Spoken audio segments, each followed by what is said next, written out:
one study here looking at the contraception using contraception or control pill. So usually this is like a synthetic estrogen mostly, right? An ethinyl estradiol, and looking at the influence on the vaginal microbiota. And so really the take home here is out of the gate. The vaginal state was significantly modified. Hormone administration apparently corrected the alterations, but has the potential of being an accurate tool. Where is it right here? Here it is. I'm sorry. Statistical significance associated between this is contraception and normal microbiota was observed after 3 months. When the vaginal microbiota was modified at 6 months, inflammatory reaction was detected in almost half the women. So only 7 women, but it created an inflammatory state in the vaginal microbiota.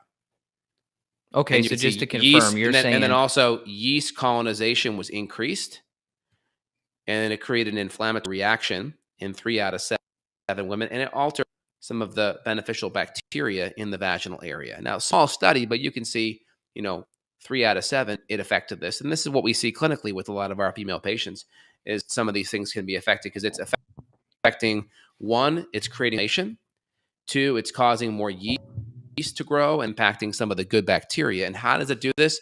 It does it mostly via alter pH. It's like if you alter someone's digestive pH, right? Let's say you give them a proton pump inhibitor, you're going to have all kinds of digestive issues and maybe even nutrient deficiencies that can affect things long term.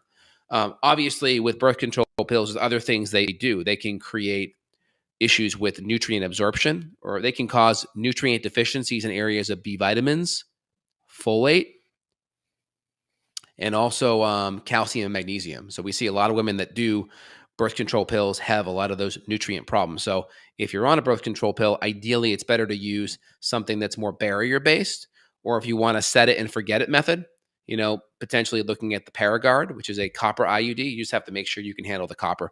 I find if you want to set it or forget it, the copper tends to be better than the hormones.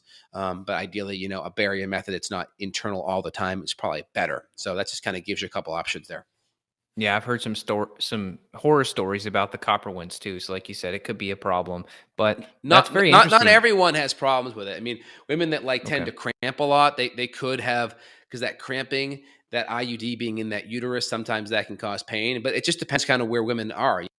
Some parents maybe pushing their kids to have a method because they don't want their kid getting pregnant, and maybe they feel like they aren't responsible enough at maybe 18 or 19 and they want to set it and forget it method.